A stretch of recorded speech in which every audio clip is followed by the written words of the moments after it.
21वीं सदी का सबसे घातक संघर्ष मध्य पूर्व में नहीं हो रहा है। ये असल में अफ्रीका में हो रहा है। महाद्वीप के सबसे विनाशकारी गृह युद्धों में से एक के आखिरकार खत्म होने के 4 साल बाद इथियोपिया शायद फिर से विनाश की ओर बढ़ रहा है। तिग्राय क्षेत्र में तिग्राय पीपल्स लिबरेशन फ्रंट टीपीएलएफ के वफादार बलों और इथियोपियाई संघीय सेना के बीच छिटपुट लड़ाई शुरू हो गई है। तो ये है पृष्ठभूमि। टीपीएलएफ, जो टीग्राय पर नियंत्रण रखता है, ने 2020 से 2022 तक संघीय सरकार के खिलाफ एक भीषण 2 साल का युद्ध लड़ा, जिसमें सैकड़ों हजारों लोग मारे गए। एक शांति समझौते ने इसे समाप्त कर दिया, लेकिन इसे कभी पूरी तरह लागू नहीं किया गया। और तब से टीपीएलएफ ने उस समझौते द्वारा बनाई गई अंतरिम प्रशासन को बाहर कर दिया है और क्षेत्र पर फिर से नियंत्रण कर लिया है। तो अब दोनों पक्ष फिर से आमने सामने हैं और अब कुछ आम नागरिक वास्तव में सीमा पार सूडान भागने का विकल्प चुन रहे हैं, लड़ाई और बढ़ने की आशंका में। और अब हमारे साथ जुड़ रहे हैं मातान डैनियल, जो इजराइल अफ्रीका रिलेशंस इंस्टीट्यूट में शोध करता है। मातान, हमें और पृष्ठभूमि बताइए कि हर कोई क्यों लड़ रहा है। मेरा मतलब है, इन अलग अलग समूहों के लक्ष्य क्या हैं? मुझे बुलाने के लिए धन्यवाद। देखिए, इस संकट को समझने के लिए हमें यह देखना होगा कि अतीत में इथियोपिया का संगठन कैसे था। तो 1991 से 2018 तक देश पर एक गठबंधन ने शासन किया, जिसमें तिग्राय यानी टीपीएलएफ का दबदबा था और उन्होंने एक व्यवस्था बनाई। हम इसे जातीय संघवाद कह सकते हैं। यह एक ऐसा मॉडल है जिसने इथियोपिया को भाषा और जातीय पहचान के आधार पर अलग अलग क्षेत्रीय राज्यों में बांट दिया और इसने इन समूहों को स्थानीय स्तर पर खुद को शासित करने का संवैधानिक अधिकार दिया।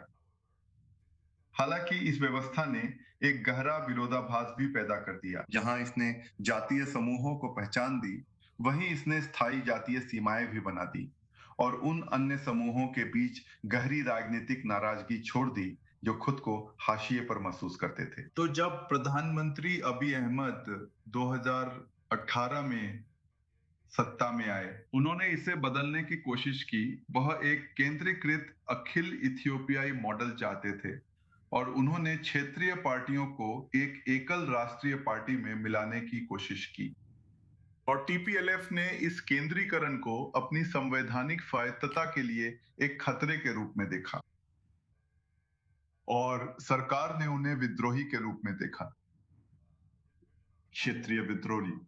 तो ये गहरा वैचारिक टकराव केंद्रीय सत्ता बनाम जातीय स्वायत्तता के बीच है, जो अब युद्ध का मूल कारण है।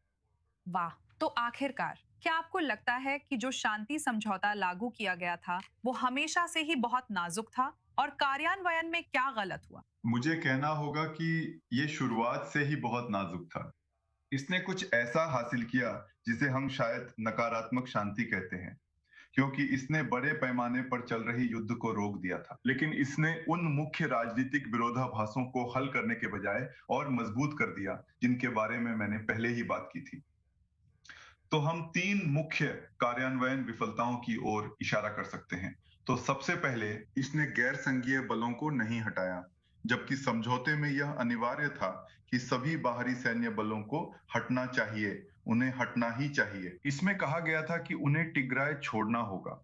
लेकिन उदाहरण के लिए, अम्हारा क्षेत्रीय बल, जो एक पड़ोसी क्षेत्रीय इकाई है, और इरिट्रिया के सैनिक सीमा क्षेत्रों में ही रहे।